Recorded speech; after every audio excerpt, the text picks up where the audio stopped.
Thanks, Nageshwar, for this kind introduction. What I'm going to do over next 20 minutes is talk to you on counseling a family after a complication.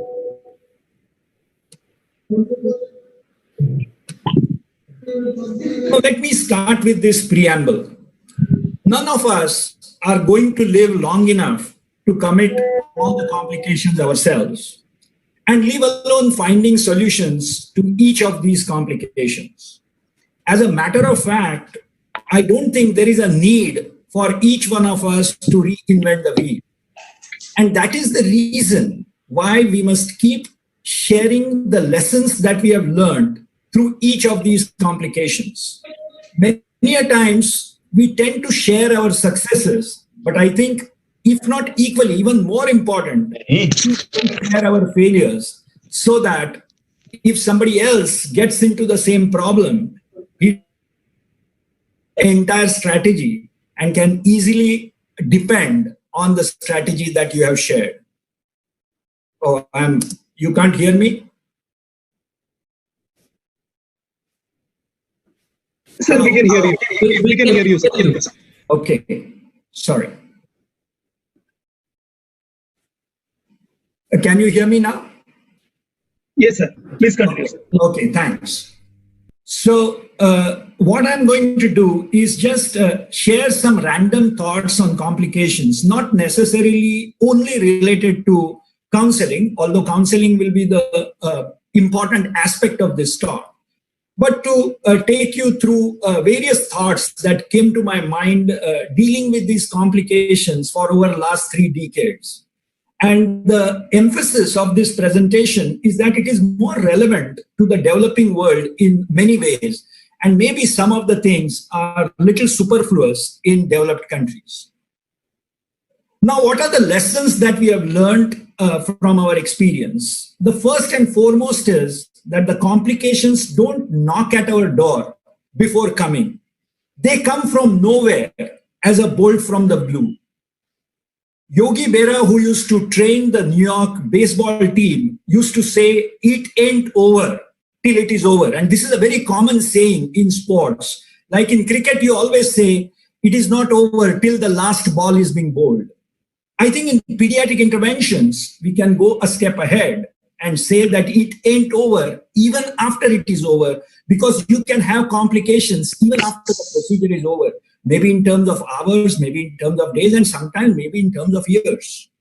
So I think 2 qualities that you must develop as an interventionist is an alertness to recognize and preparedness to deal with complications. These are extremely important qualities, and I think they will come handy when you get into a problem.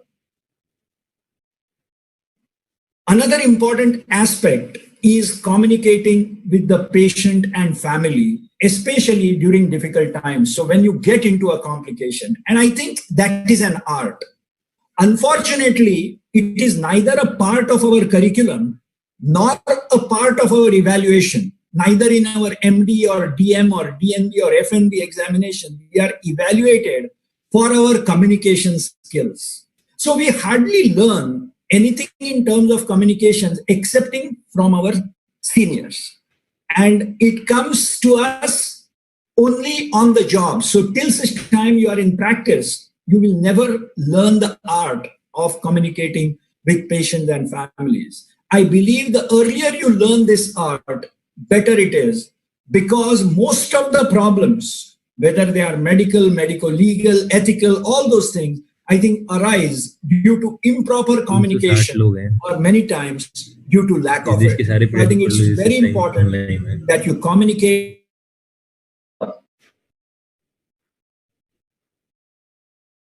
Please go ahead, sir.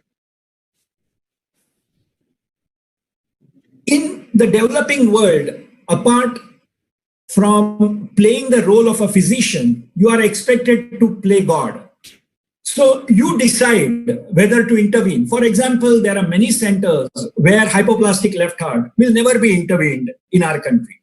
How to intervene? There are many times that for the economic reason, you will ask a patient to go for a surgical intervention rather than going for a non-surgical or an interventional procedure.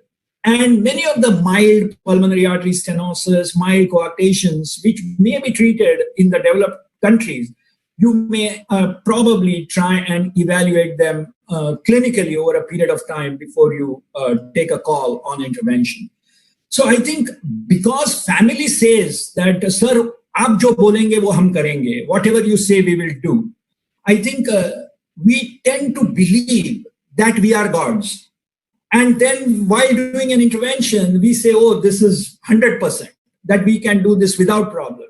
I think it is important to remember that we are not gods and that we are amenable to failures, to complications. So remain grounded is one of the important messages that I would like to give you. Now, in order to deal with complications, I think, and to prevent them, I think what KK very rightly said, that you must plan your work and work to your plan. If plan A doesn't work, you must have a fallback plan, but then you must always work to your plan. Put systems in place, and that is very important. It may take time, maybe a few days, a few months after you start your program, but putting systems in place is extremely essential because they will give you long-term dividends. Have checklists for every procedure and do not take anything for granted. Learn to expect the unexpected and prepare yourself for surprises and complications at all times. Because as I said, complication will never come with a knock. It will come from nowhere as a bolt from the blue. It is very, very important that you keep yourself prepared and never let your guard down. I think this is a very important aspect. No matter how accomplished you are, no matter which part of the world you are in, I think complications is a part and parcel of our job as an interventionist. I always say that there are three types of interventionists who have zero complications. They either don't work, or they lie, or they are God unto themselves. If you are a human being and if you are working and if you are honest, believe me that you will get into complication sometime or the other. If you cannot deal with complications emotionally, I think the best thing for you is to quit this particular interventional cardiology program, because then you can do something else. If you are doing interventions, I think you will deal with complications all the time. It is important to understand that complications is nothing but a human error. Many times we tend to blame the patient, we tend to blame the defect, we tend to blame the device, tend to blame the stent. But I think more often than not, it is the human error, and most of the times is the operator-related error which results into complications. So one thing is that learn one basic principle that there is nothing like a slam dunk in interventions. You cannot say, oh, ye to 3 millimeter duct hai, 5 minute ka kaam hai. You may never know when you can get into problem. And that is why don't underestimate any intervention. Do every step as if you are doing it for the first time. Never let your guard down and do not flout the basic principles of interventions. All these things I'm trying to tell you in order to avoid complications so that counseling the families and things like that will never arise. Like, for example, pushing against resistance. I think you should never do it. You should never put in a wire without aspirating the catheter. These are basic principles. Once you have removed the catheter, always flush the side arm of the sheath. Without that, don't put another catheter because you can take the thrombus into circulation and which have had disastrous consequences. So these are some of the basic principles which you should not flout. Now let me talk about counseling. You get into problems in the counseling process after you get into a complication because many times you haven't done your pre-procedural counseling well. I think it is very important that you do a good pre-procedural counseling. Many times I have seen that this is left to the registrars and the fellows, but at least in my practice, I always do pre-procedural counseling myself. Once in the clinic and once on the morning of the procedure. It may take you 5 to 10 minutes, but it is better to meet the family on the day of the procedure. Again, reiterate the salient features of the procedure. Remind the family about the finite complications. Sometimes the families like to hear only good things. They don't like to hear the bad things. So they may tend to forget that you have told them about these complications. So it's a good idea to ask them, what did they understand after you have counseled? Ask them some leading questions to confirm what they have understood. So once you do that, the chances of you getting, if the complications were to occur, is less likely. And that is why I say that it is important that you also do one pre-procedural counseling on the morning of the procedure. Now, what are the basic principles that I tend to follow? One is be truthful about the indications, safety, and efficacy, and tell the patient and the family everything that you know. Don't try to sell a procedure. Ye kiya to sab theek ho jayega. I don't think that is a correct way to approach, because as you know, most of the congenital heart diseases, once a congenital heart disease, always a congenital heart disease. So, for example, if you have a patient with ASD closure, if you say that patient develops some atrial arrhythmia, thromboembolic complications, so tell them that despite closure, these are some of the limitations. Also, never scare them into doing a procedure. Never tell them, ye nahi karega to marega. I think this is a wrong way of counseling the families. Never scare them. I think be matter-of-factly, but at the same time, don't be indifferent, because as patients and the family of a patient, I think they need some amount of empathy from you as a consultant. So I think these are some of the important principles of counseling before the procedure. As far as the complications are concerned, I think I have broadly classified them into three. Minor complications which can be sorted out in the cath lab, like bleeding or arrhythmia or a small hematoma or a stent migration, or sometimes even device migration if you are able to retrieve it. There are intermediate type of complications where a patient may need a transfer to the OR or to the CCU following the procedure. Like, for example, if there is a device embolization, which requires a patient to be transferred to the OR because you are not able to retrieve it. Or if there is a thromboembolism with a stroke, or if there is a cardiac tamponade, which you are not able to control in the cath lab. And of course, then there are major complications, which may either require a CPR or which may be fatal. So this is an example of what I would consider as a relatively minor case of coarctation. We tried to stent this coarctation, probably undersized, and because of the pulsatility of the aorta due to associated mild to moderate aortic regurgitation, we ended up with a stent coming into the abdominal aorta. But then we stabilized the stent in the abdominal aorta and went ahead and stented the coarctation. So this I would consider as something as a minor complication. This is an example of a 34 millimeter device closing a 30 millimeter ASD. You can see that the device looks pretty good. But at the time of extubation, due to retching and vomiting sensation, the patient managed to get the device into the right ventricle. I think this complication also, if you are able to get the device into the sheath, as we did in this case, probably can be considered as a minor complication.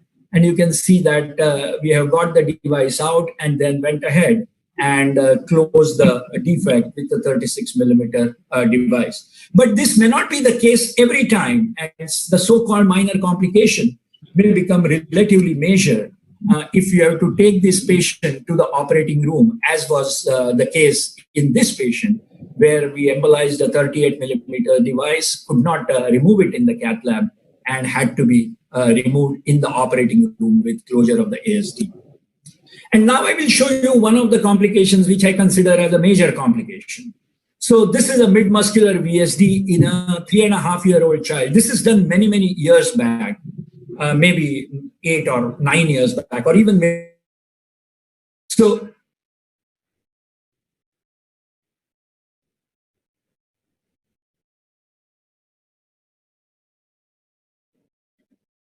So we started closing this device. We made an arteriovenous loop, as is seen here, and then got our delivery sheath. At that time, those delivery sheaths were far more thrombogenic.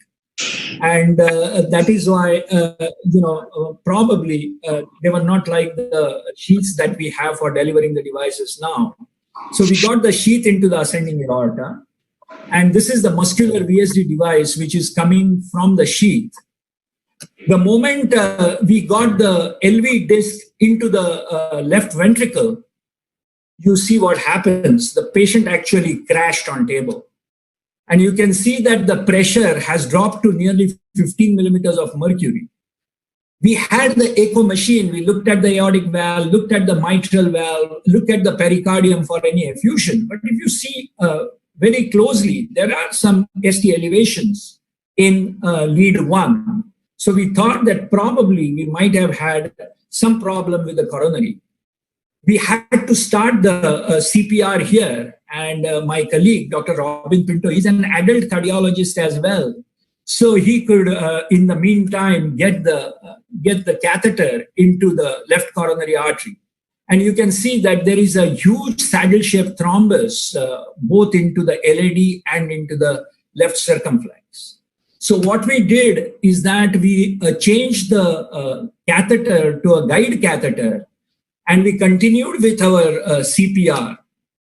And you can see that with CPR, we are able to generate a pressure of nearly 60 millimeters, which was probably adequate for a child under anesthesia. And then we wired the LAD. And if you see closely, you can see one point going in and out, what we call as dottering of the artery, just taking the balloon in and out to break the thrombus. And we did not only in LAD, but also in the circumflex. And you can see that the flow then comes back. And then over a period of time, we were able to recanalize both the LAD and the circumflex.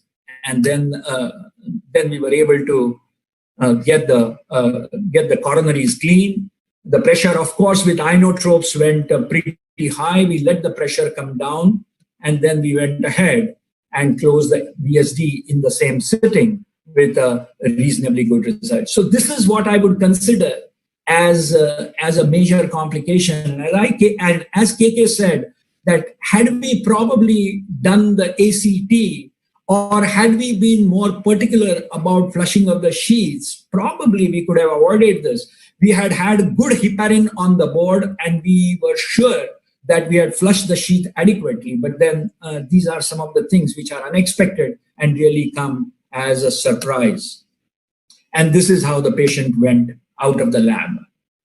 Now, when you have a complication, again, it's better to counsel the family yourself and don't let your colleagues or let your registrars counsel. Many times I have seen doctors counseling families in the corridor. I think that is not a great practice. Always have a counseling room next to the cath lab or next to the CCU or wherever. You make the family comfortable when you talk to them, offer them a seat, and then you start talking to them or counseling them. Let the family know everything about the complication. Don't try to hide anything. Explain to them the sequence of events as they occurred. And also tell them what are the steps that you have taken and what are the steps that you are likely to take. Let them know your plan. What is most important is clarity of thought and clarity of action when you are dealing with complications. If your thoughts are clouded, believe me, your actions will not be really as good as you want them to be. So you should have a clarity of thought. And when you are dealing or when you are trying to tell the family, I think you must tell them with clear mind. This is one of the most important aspects of counseling. Never, never, never blame your colleague for a complication. Maybe a medical colleague or a paramedic. You must always lead from the front because you take the bouquets, you should be ready to take the brickbats. Never say that you did like this or you gave me this device. Absolutely not acceptable. And certainly not when you are counseling the families. Never be aggressive during counseling. Family is under stress. Family is going to get aggressive. Sometimes the families can be abusive. although in our experience it is very, very rare that I have seen an abusive family, but not impossible in the current. Do not try to match their aggression with your aggression. And certainly,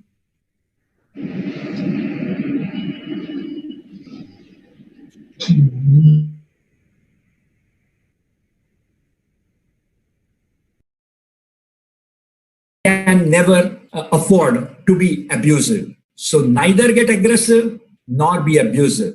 These are just not acceptable as a part of your training, as a part of your profession, because you are a physician.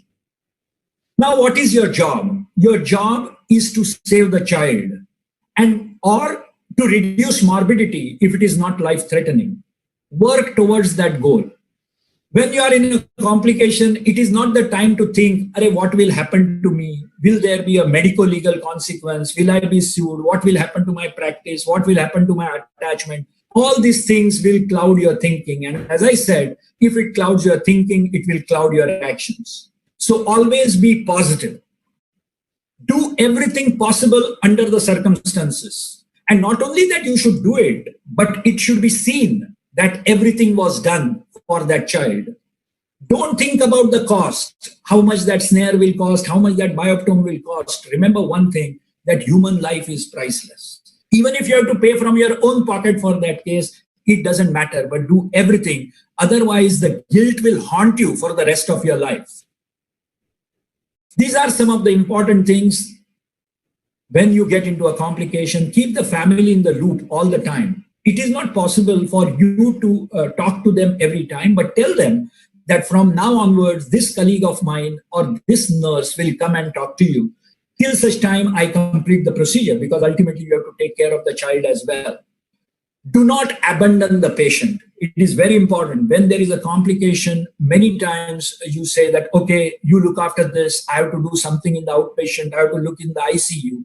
Cancel your schedule till such time either the patient is settled or you hand over the patient to a surgeon or an intensivist in the ICU, or the patient succumbs if the unfortunate circumstances take their toll on patient's life.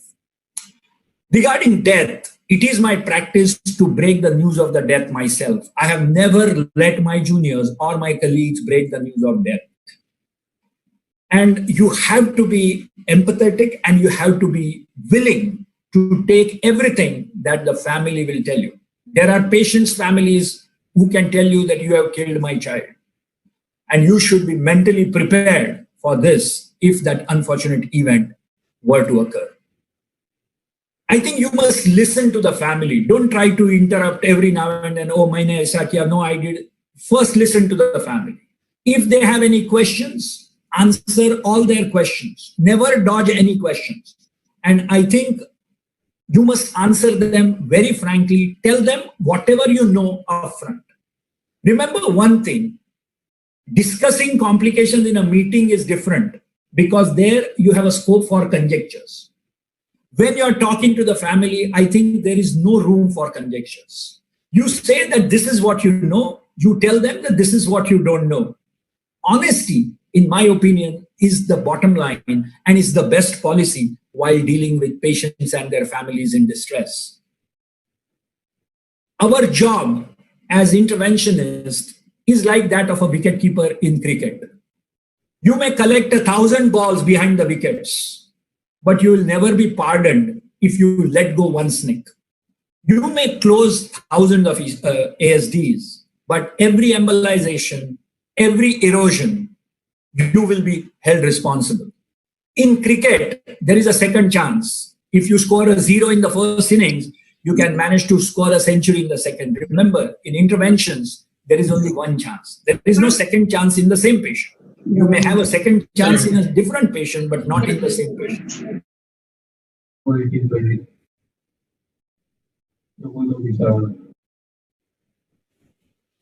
And lastly, before I conclude, as I grade, I have realized one thing. It is not your ability to intervene successfully, but your way to deal with complications. And I think that is what separates boys from men in this exciting field of structural and congenital interventions. Thanks for your patient hearing, ladies and gentlemen. It's really wonderful, sir. A lot of things, counseling, self-counseling, we may overcome these issues. Really wonderful. Thank you very much, sir. Maybe other people, KK sir and Radha sir, can give a couple of comments or any short questions you can answer, then we can go on to the next. Nageshwar, this was an excellent talk. Bharat, superb, because I think we've gone through these. As you said, there is probably no one who spent as many years. If you spend enough years, you will go through a complication. It is inevitable, and you have to then handle. And I think the most difficult aspect of the complication is talking to the family. Without question, that is the most, the aspect that breaks your heart, that makes you nervous, that worries you most. So handling that is far more challenging than handling the complication itself sometimes. I couldn't agree with you more on that issue, KK. And one more thing I wanted to tell you, I left academics pretty early in my career, but both you and Radha are in academic institutions for a very long time. And I'm sure that people who trained with you probably were also trained in the skills of communication when it comes to counseling families.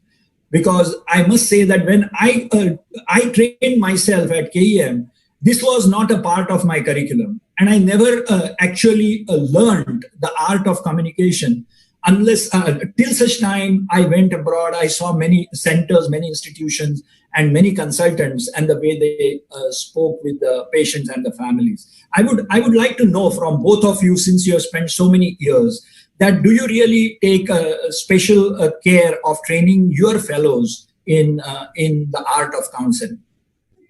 We emphasize on this considerably. I don't know if we formally take classes, but it's a good idea now that you've done this talk of yours. And it's a fantastic idea to have included your talk in this particular curriculum.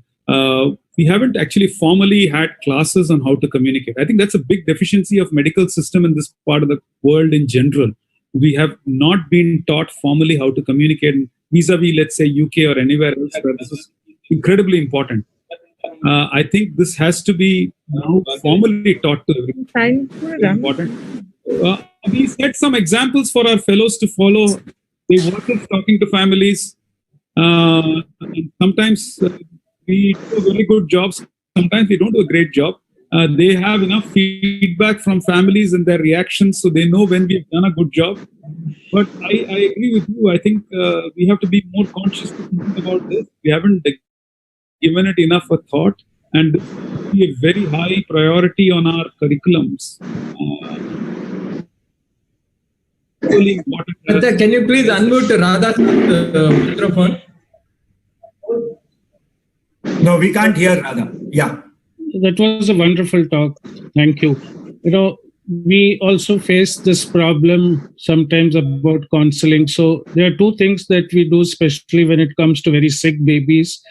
We call our own colleagues. For example, I would call Sushil and say, let's talk together with the patient, because most of the time both of us are involved.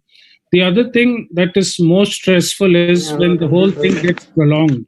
A patient staying in the ICU for 2-3 weeks after a procedure as a part of the patient. The patients are sick, but the procedure has made them sicker. So that's the time when we involve the hospital administration also. We have a joint meeting with the medical superintendent or anybody who is in the responsible post. We sit together and then talk about the problems, because one of the most important problems, they ask you, how long is this going to go on? How much cost it will occur? Will you give me a concession? So we make it a point to sit with the hospital administration and talk to them as a group. And all these things are noted basically for medical legal purposes. So that is how we do at our place. So we feel very comfortable when two of us are together talking to the patient, and instead of only one talking and later the patient's relative saying that, look, you didn't tell me all these things. So, just to protect ourselves, and at the same time, two consultants talking to the patient makes it much more helpful. Radha, only one comment I wanted to make. You know, when the child is sick and you are counseling the family, that I think is a easier part of counseling, because the child is sick and sometimes, these adverse outcomes are expected. The problem happens when you have a child who is asymptomatic, who has walked into the hospital, for example, ASD. Sure. And, if you were to have a complication which is life-threatening, believe me, I mean, the patients will be really, they will be at your throat because they have got the child, and that is why I feel that every patient should be counseled in the same fashion with a particular protocol, that these are the morbidities and that there is a finite chance of mortality, although it is an accident which you cannot foresee. That should be emphasized on the day of the procedure to every family. Thank you, sir.